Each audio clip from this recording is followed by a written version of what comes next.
Bonjour à tous et bienvenue sur Joueurs et Compétents, l'émission qui allie compétences et jeux vidéo. Je suis Eden et aujourd'hui on va parler d'un jeu de course absolument légendaire. Oui, salut à tous, moi c'est Laurent. Le jeu du jour, c'est donc Mario Kart 8 Deluxe, développé par Nintendo, sorti en 2017. Ce jeu est disponible en exclu sur la Nintendo Switch. Donc Mario Kart, c'est une référence qui existe depuis les premières consoles de la marque. Et cette version Deluxe, c'est un véritable, alors certains parleraient de chef-d'œuvre, ça dépend, il y a deux écoles, mais en tout cas, c'est un jeu de course d'arcade, assez avancé, assez rapide et assez fun. Et puis donc pour ceux qui ne connaîtraient pas Mario Kart 8 Deluxe, c'est une version améliorée de Mario Kart 8, qui elle était sortie initialement sur la Wii U en 2014. Nouveau personnage, circuit inédit, graphisme en HD, c'est vraiment une version au top.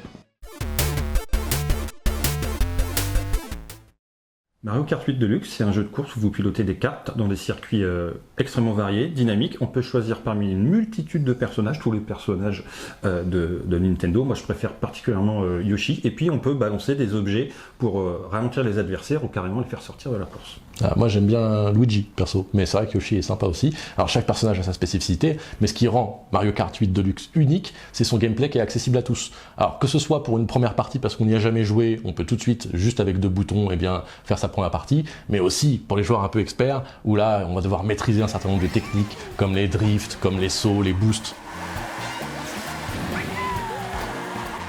Alors, il y a un autre truc qui est vachement important dans Mario Kart, ce sont les objets. Même si vous n'y avez jamais joué, vous avez forcément déjà vu qu'on peut se balancer des objets dans les grands classiques, la banane, la peau de banane qui fait dérailler, la carapace rouge, mais également dans cette nouvelle version de nouvelles fonctionnalités comme la plante piranha par exemple, qui rend les courses super fun et qui vont venir changer un peu le cours de la course. Et donc au-delà de ça, il y a aussi un nombre de modes de jeu assez variés, la course classique, la course à l'envers, des batailles dans des arènes. Les graphismes sont plutôt beaux, la bande son assez rigolote, et donc chaque course est un moment très sympa.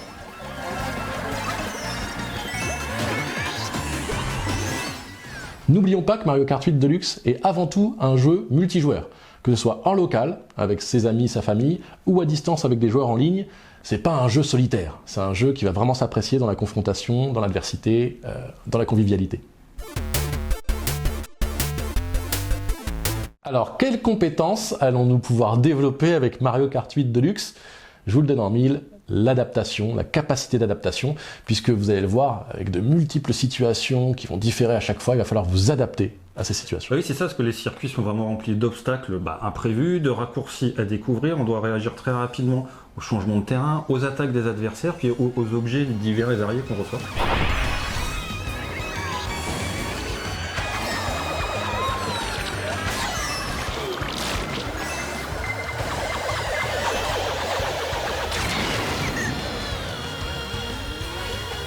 En plus, les différentes configs de cartes et de personnages offrent des styles de jeu assez variés.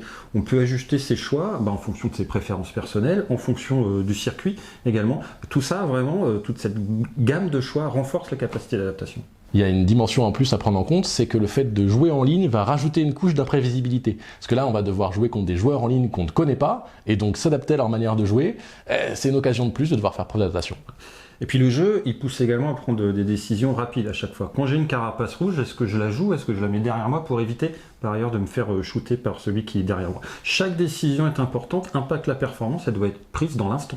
Alors, au-delà des compétences techniques et de tout ce qu'on vient d'aborder par rapport à l'adaptation, ça va aussi encourager à la résilience. Parce qu'il n'est pas rare, pour les raisons qu'on a évoquées tout à l'heure, qu'on fasse la course en tête, qu'on soit très investi et qu'au final on perde. C'est un truc qui arrive assez souvent dans Mario Kart de perdre. Donc il va falloir prendre sur soi, ne pas jeter la manette et essayer de rester dedans quand même pour ne serait-ce que continuer à jouer avec ses amis. Ce serait quand même dommage de mettre fin à l'expérience.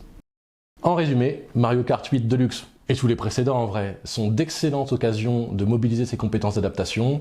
À chaque course, on l'a dit, des nouveautés, des nouveaux challenges, des nouveaux défis. Voilà. Merci à tous de nous avoir suivis. N'oubliez pas de réclamer votre badge en suivant le lien dans la description. Et à la prochaine pour une prochaine émission de Joueurs et Compétents. Au revoir.